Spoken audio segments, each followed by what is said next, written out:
नमस्कार, आप देख रहे हैं हिंदुस्तान मेल न्यूज और आइए रुक करते हैं आज की खबरों की ओर। इंदौर में नाबालिग बच्चे के साथ हुए अमानवीय व्यवहार को लेकर हुई बैठक। महेश्वरी, लोधी, सिंधी, सिख सहित कई समाज हुए शामिल। श्री जय सियाराम बाबा चरण पादुका यात्रा का 3 दिवसीय आयोजित होगा 48वां महोत्सव। इंदौर के शास्त्रीय ब्रिज की खतरनाक स्थिति का वायरल दावा निराधार, जांच में सही पाया गया ब्रिज। शासकीय डेंटल कॉलेज के प्रिंसिपल पद को लेकर घमासान, 2 अधिकारी आमने सामने। दोनों ही अधिकारियों ने एक दूसरे पर कई तरह के आरोप लगाए। पार्षद जीतू को भाजपा ने बाहर निकाला, समर्थकों ने पार्टी के ही पार्षद के घर किया था हमला। मात्र 9,000 रुपए में स्लीपर बस द्वारा प्रयागराज महाकुंभ मेले के रोमांचक सफर के लिए तैयार हो जाइए। मेरे श्याम लखदातार ट्रेवल्स के साथ 7 दिन की इस धार्मिक सफर में स्लीपर बस द्वारा आपके आराम का खास ख्याल रखा जाएगा। कुशल कारीगरों द्वारा बनाए गए भोजन का आनंद दिया जाएगा।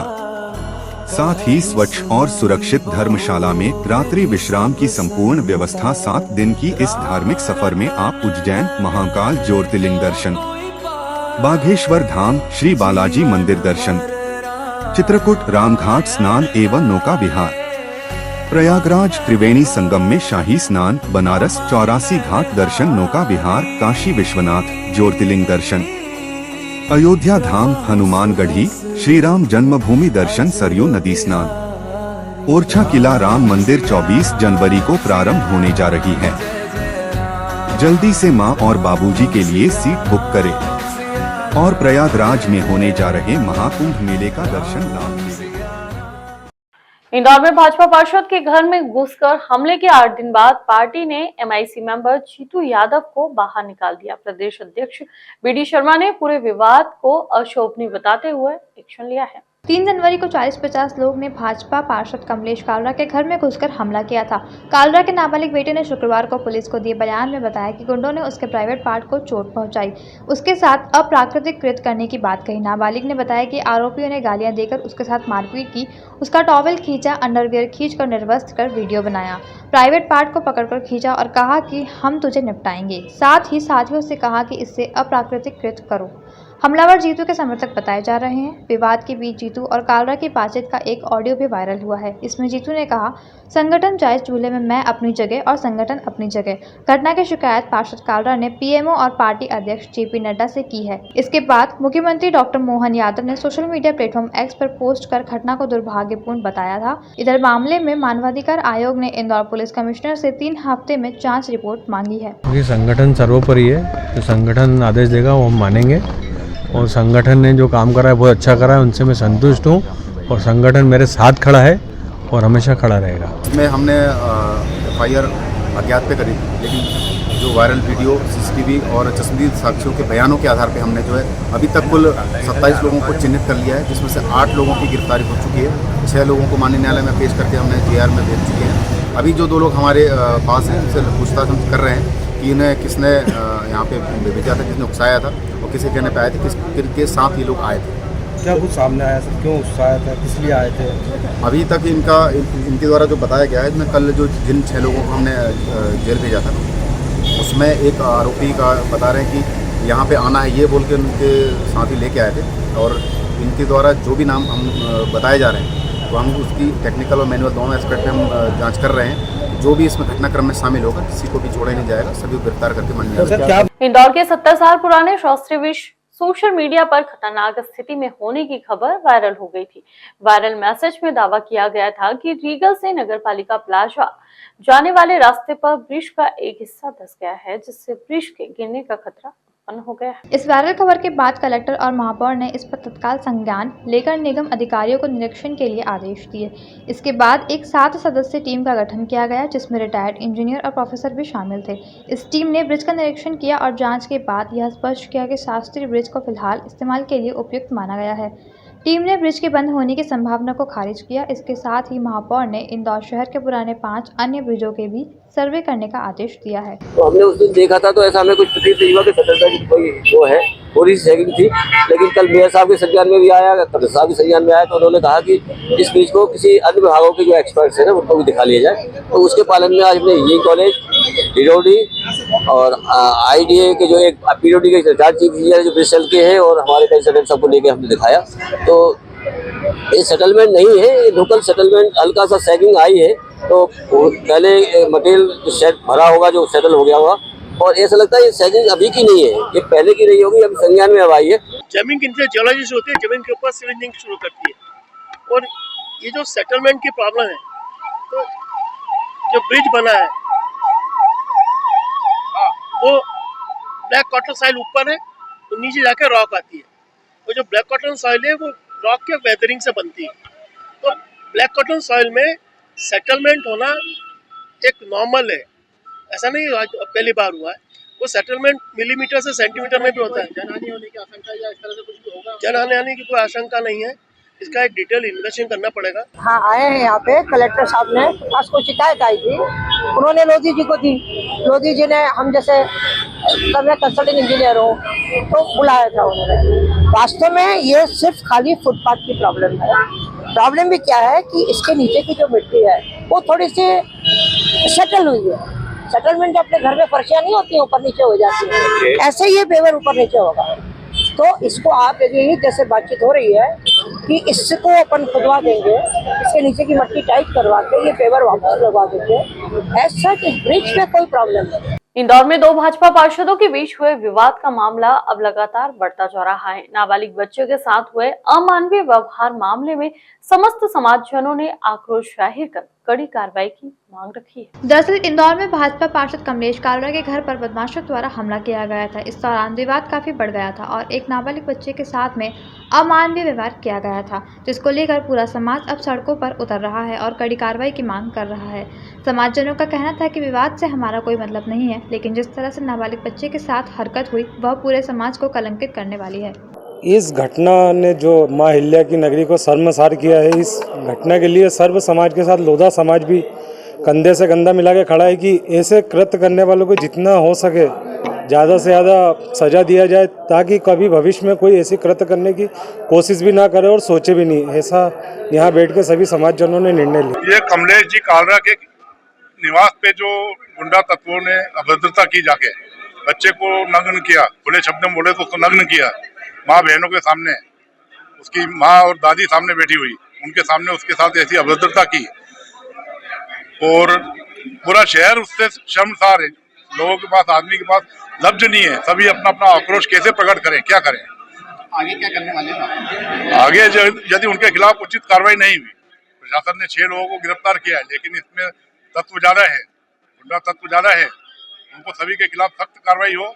ये कमलेश जी कालरा के ऊपर जो विपत्ति आई है, इसके महेश्वरी समाज, जिला युवा संगठन और महेश्वरी समाज घोर निंदा करता है और साथ में प्रशासन से ये निवेदन भी करेगा कि इस पे कठोर से कठोर कार्रवाई करे, ताकि इस तरीके का गुंडा तत्व आज समाज को इस तरीके से जो अपने को डर का माहौल पैदा कर रहा है, वो शहर में डर का माहौल पैदा नहीं हो। आज पार्षद के साथ ऐसा हुआ है, आम आदमी कहाँ जाएगा। इंदौर के शासकीय डेंटल कॉलेज में प्रिंसिपल पद को लेकर 2 अधिकारी आमने सामने हो गए। माननीय न्यायालय ने आदेश को लेकर भी दोनों ही प्रिंसिपल ने अपनी बात रखी है और एक दूसरे पर आरोप प्रत्यारोप भी लगाए हैं। दरअसल बताया जा रहा है कि डेंटल कॉलेज के प्रिंसिपल संदीप जैन, जो कि वरिष्ठ है, उनका कहना है कि वह पीएससी पास करने के बाद अधिकारी बनी है और वह काफ़ी वरिष्ठ है। इस कारण से इस बात पर उनका अधिकार है। पिछले दिनों वह निजी काम से छुट्टी पर गई थी, तभी शासन के आदेश अनुसार डॉक्टर अलका गुप्ता को नियुक्त किया गया था। लेकिन जब डॉक्टर संध्या जैन वापस लौटी तो उन्होंने इस पर नाराजगी व्यक्त करते हुए माननीय न्यायालय में पिटीशन लगा दी थी, जिस पर से माननीय न्यायालय द्वारा यथावत स्थिति रखने के लिए बात कही थी। और उसके बाद देर शाम से ही दोनों अधिकारियों में जमकर विवाद चल रहा है और एक दूसरे पर कई तरह के आरोप प्रत्यारोप लगाए जा रहे हैं। ये मेरे पास 2023 से ये चार्ज है और मैं अकेली यहाँ पर शासकीय पीएससी के थ्रू आई हूँ। बाकी के जितने भी यहाँ पर डॉक्टर्स हैं वो स्वशासी संस्था के अंतर्गत आते हैं और मेरे पास प्रिंसिपल का चार्ज था। फिर मैं 2 दिन की छुट्टी गई, इसके बीच में डॉक्टर अलका गुप्ता को एक ऑर्डर मिला कि वे प्रिंसिपल का चार्ज संभालेंगी, तो उस ऑर्डर को मैंने चैलेंज किया हाई कोर्ट में। वहाँ आज हियरिंग थी और इस हियरिंग में उन्होंने बताया कि अभी चूँकि चार्ज मैंने दिया नहीं है अभी उनको और स्टेटस को है, तो मैंने अपनी छुट्टी कैंसिल करके आज फिर अपना कार्यभार संभाल लिया। जी, ये बहुत दुख का विषय है कि इस तरह से विवाद हो गया है। शासन के आदेश के अनुसार मैंने 9 तारीख को सुबह उनके कार्य मुक्त होने के पश्चात, जो कि ऑर्डर में ही लिखा हुआ था, मैंने पदभार ग्रहण कर लिया है। मैं एज प्राचार्य सारे कार्य संपादित कर रही हूँ। आज भी मैं प्राचार्य के सारे कार्य संपादित कर रही हूँ और भोपाल से जितने भी कार्य मुझे करने को कहे जा रहे हैं मैं कर रही हूँ। परंतु इसी दौरान वो आके प्रिंसिपल चेयर में, जो कि बाहर से ताला लगा हुआ है, पीछे से आके बैठ गई हैं और बोलती हैं कि मैं ही प्राचार्य। श्री जय सियाराम बाबा चरण पादुका यात्रा 12 जनवरी रविवार दोपहर 1:30 बजे से दास बगीची से प्रारंभ होकर बड़े गणपति दलियापट्टी कैलाश मार्ग अंतिम चौराहा से वापसी होगी। शोभा यात्रा में श्री दास बाबा की चरण पादुका इंदौर शहर की महिला मंडल की 5000 महिला बाबा की शोभा यात्रा में बाबा के भजन गाते, नाचते, धूम मचाते साथ चलेंगी और गुरु महाराज जी भजन मंडली एवं भजन का रस बरसाते साथ चलेंगे। अयोध्या की राम जी की झांकी एवं हाथी घोड़े बग्गी बैंड बाजे, साधु संत, ब्राह्मण समाज के छात्र एवं बाबा दास के भक्तगण नाचते कूदते धूम मचाते चलेंगे। शोभा यात्रा का भक्तों द्वारा जगह जगह मंच लगाकर स्वागत किया जाएगा। उक्त जानकारी प्रेस विज्ञप्ति में श्री देवेंद्र तिवारी, श्री कैलाश कुसुमाकार, श्री वीरेंद्र गुप्ता, श्री अशोक पटेल, श्री भीम राठौर, श्री विमल पांडिग्रही, श्री योगेंद्र शर्मा ने दी है। टाइमिंग रहेगा इसमें 1:30 बजे से लेकर जो 7 बजे तक ये यात्रा रहेगी। अपने स्थान से ही निकलेगी जय जय श्याराम बाबा साहब दास हनुमान बगीची से, पहले जाएगी बड़े गणपति से दलियापट्टी कैलाश मार्ग अंतिम चौराहे भूतेश्वर मंदिर से होते हुए दास बगीची प्रस्थान करेगी। यात्रा के दोनों क्या क्या कार्यक्रम होंगे? यात्रा के बाद में कल 13 तारीख को सोमवार को यहाँ पे राम रावण मंडल द्वारा ये वार्षिक उत्सव मनाया जाता है। जो हमारे यहाँ पे राम रावण मंडल है, जो हर शनिवार को यहाँ पाठ भी करते हैं, उनके उससे रहता है कि ये पूरे जो इससे इंदौर शहर में जितने भी भजन मंडली हैं उनको आमंत्रित किया जाता है। क्या आप भी तैयार है 2025 के प्रयागराज महाकुंभ मेले में भाग लेने के लिए? मेरे श्याम लखदाता ट्रेवल्स लेकर आए हैं एक अद्भुत धार्मिक यात्रा जो आपको एक से बढ़कर एक पवित्र स्थानों के दर्शन कराएगी, वो भी केवल 9,000 रुपए में। यह यात्रा आपके जीवन के सबसे यादगार अनुभवों में से एक होगी। इस यात्रा में आपको मिलेगा स्लीपर बस द्वारा यात्रा का आरामदायक अनुभव, जहां पर यात्री के आराम का विशेष ध्यान रखा जाएगा। सफर के दौरान आप कुशल कारीगरों द्वारा तैयार किया गया स्वादिष्ट भोजन का आनंद ले सकते हैं और हर रुकने की जगह पर स्वच्छता और सुरक्षा का पूरा ध्यान रखा जाएगा। इसके साथ ही हर जगह धर्मशाला में आरामदायक रात्रि विश्राम की पूरी व्यवस्था होगी ताकि आप पूरी यात्रा में तरोताज़ा महसूस करें।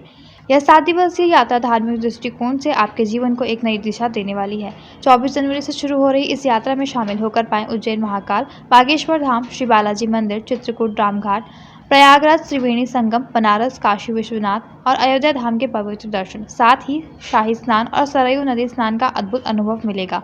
रीटेक सीट सीमित है, जल्दी से अपनी सीट बुक करें और इस धार्मिक सफर का हिस्सा बने। अधिक जानकारी के लिए दिए गए नंबर पर संपर्क कर सकते हैं। अपने माँ बापूजी, अपने प्रियजनों और रिश्तेदारों की सीट बुक कर सकते हैं। इंदौर में तमाम तरह के आपराधिक वारदात होते हुए नजर आ रही हैं। इनमें से एक अंतर्राष्ट्रीय स्तर पर 4 पहिया वाहनों की खरीद फरोख्त से जुड़े हुए मामले में क्राइम ब्रांच द्वारा 4 आरोपियों को गिरफ्तार किया गया। 4 वाहन भी जब्त किए गए हैं। संबंधी अपराधियों की भी तलाश जारी रखती है। इसी क्रम में हमको जानकारी हुई क्राइम ब्रांच को कि कुछ लोग गाड़ियों को खुर्द-बुर्द करके और दूसरों को सस्ते दामों पर बेच रहे हैं और वो गाड़ियां सही तरीके से नहीं आ रही हैं। कुछ गाड़ियां चोरी की हैं और कुछ गाड़ियां कई लोगों ने, जैसे कि किसी ने गाड़ी बैंक से फाइनेंस करी और फिर वो ले लिया और फिर बाद में बैंक को वो गाड़ियों का फाइनेंस का पैसा वापस ना देना पड़े तो किसी अन्य को वो गाड़ी दे दी और गाड़ी गायब करके उसके किस्त ना भरना पड़े। तो बैंकों के लायबिलिटी वाली गाड़ियों को भी ये लोग खुर्द-बुर्द करके दूसरों से चलवा रहे थे और उन्हें सस्ते दामों में बेच रहे थे।